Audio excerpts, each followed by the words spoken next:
Chapter 4, A Confidential Conversation. I realized, Anastasia continued, that physical disease is nothing compared with mental torments, but at the time I was not yet able to treat the soul. I wanted to know how I could do this, or even if I could do it at all. Now I know it is possible. And I found out something else, that physical diseases appear in man not just as a result of his self-withdrawal from nature around him, and not just as a result of the dark feelings which he allows himself to take in. They, the diseases, can also be a means of warding off or even deliverance from considerably greater torments.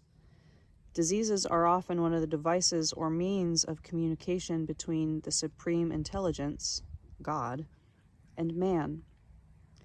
Man's pain is his pain too, but it could not be otherwise.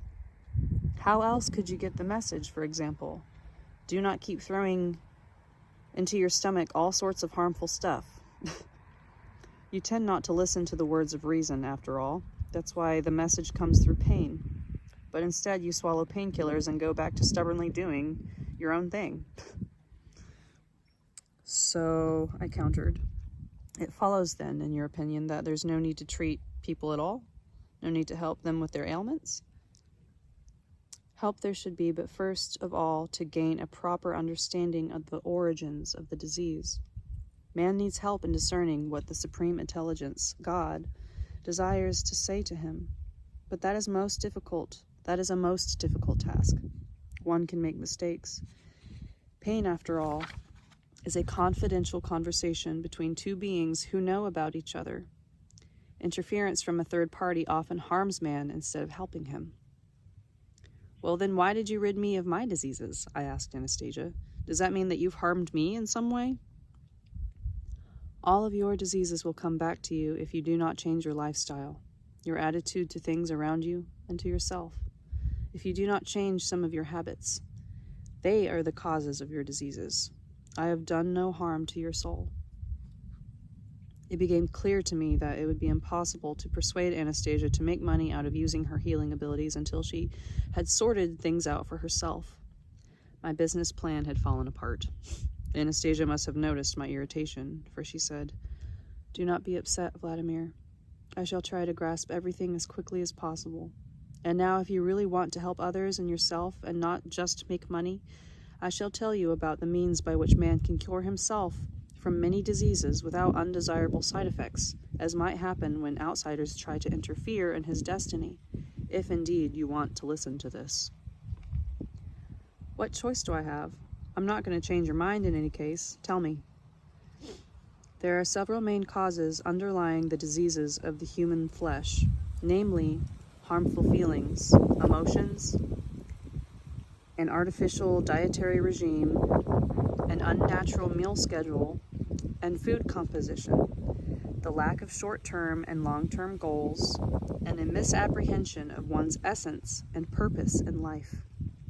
Positive emotions, a variety of plants, and a reappraisal of one's essence and purpose in life, all these are capable not only of counteracting diseases, but also of significantly enhancing one's physical and mental or emotional state. As far as bringing back, under the conditions of your world, man's lost connection with plants, I have already told you about that.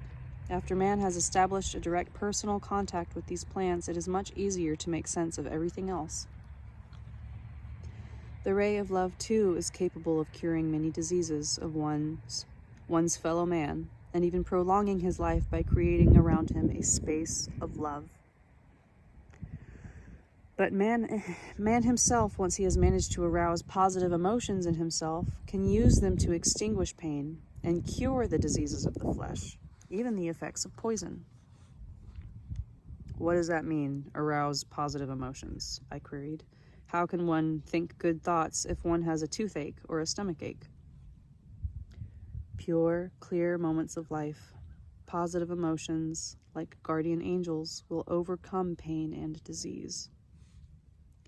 But what if someone doesn't have enough pure and clear moments to arouse the positive healing emotions? What should he do then? He should create at once something to make them appear. They appear when people around you treat you with genuine love. So you must create a situation along those lines. Create it by your actions and respect to those around you. Otherwise, your guardian angel will not be able to help you. I wonder whether I have ever had them myself, and if so, how strong they were. How does one call them forth? This can be done through reminiscing. For example, let us recall something good, something pleasant from your past. With the help of that image, try and feel the soft and pleasing state of mind you experienced back then. Do you want to try it now? I shall help you. Try it. All right, let's give it a try. Please lie down on the grass and relax.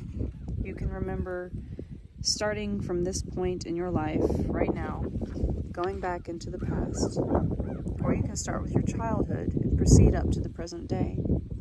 Or you can jump at once to the most pleasant moments and feel the sensations connected with them. I lay down on the grass. Anastasia lay down beside me and pressed her fingers against mine.